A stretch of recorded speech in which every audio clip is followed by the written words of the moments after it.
শহরের সাম্প্রতিক গুদাম ধসের ঘটনায় রাজনৈতিক চাপানোত্তর আরও তীব্র হল। দুর্ঘটনায় প্রাণহানির ঘটনাকে কেন্দ্র করে এবার কলকাতা পুরসভার প্রাক্তন মেয়র তথা বর্তমান মন্ত্রী ফিরহাদ হাকিম এবং দুই প্রাক্তন কাউন্সিলরের বিরুদ্ধে এফআইআর দায়েরের দাবি জানালো মজদুর সেল। সংগঠনের অভিযোগ, সংশ্লিষ্ট গুদামটির নির্মাণ, রক্ষণাবেক্ষণ এবং নিরাপত্তা সংক্রান্ত একাধিক অনিয়ম সম্পর্কে প্রশাসনের কাছে আগেই অভিযোগ জানানো হলেও যথাযথ পদক্ষেপ নেওয়া হয়নি। মজদুর সেলের পক্ষ থেকে দাবি করা হয়েছে, যদি অবহেলা বা প্রশাসনিক গাফিলতির কারণে এই দুর্ঘটনা ঘটে থাকে তবে দায়ীদের বিরুদ্ধে ফৌজদারি মামলা রুজু করে নিরপেক্ষ তদন্ত করা উচিত।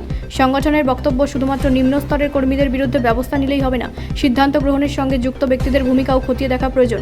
সংগঠনের প্রতিনিধিরা অভিযোগ করেন, সংশ্লিষ্ট গুদামটি দীর্ঘদিন ধরে নিরাপত্তাহীন অবস্থায় ছিল। স্থানীয় স্তরে একাধিকবার বিষয়টি তুলে ধরা হলেও কার্যকর ব্যবস্থা নেওয়া হয়নি বলে তাদের দাবি।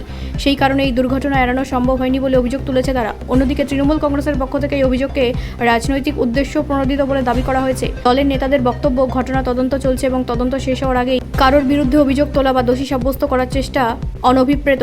প্রশাসন ইতিমধ্যেই ঘটনার প্রকৃত কারণ জানতে তদন্ত শুরু করেছে এবং দোষীদের বিরুদ্ধে আইনানুগ ব্যবস্থা নেওয়া হবে বলেও জানানো হয়েছে। আইন বিশেষজ্ঞদের মতে, কোনো দুর্ঘটনার ক্ষেত্রে ফৌজদারি দায় নির্ধারণ করতে হলে প্রাথমিক তদন্তে অবহেলা, কর্তব্যে গাফিলতি বা আইনবিধি লঙ্ঘনের প্রমাণ পাওয়া জরুরি। তদন্তের রিপোর্টের ভিত্তিতেই পরবর্তী আইনি পদক্ষেপ নির্ধারিত হবে। গুদাম ধসের এই ঘটনায় নিরাপত্তা বিধি, পুরসভার নজরদারি ব্যবস্থা এবং পুরনো বাণিজ্যিক ভবনের কাঠামোগত সুরক্ষা নিয়ে নতুন করে প্রশ্ন উঠেছে।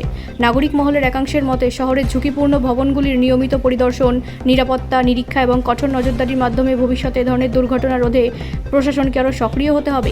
তদন্তের অগ্রগতির দিকে এখন নজর রাজ্যের রাজনৈতিক ও প্রশাসনিক মহলের। ব্যুরো রিপোর্ট, রাষ্ট্রীয় প্রসার বাংলা।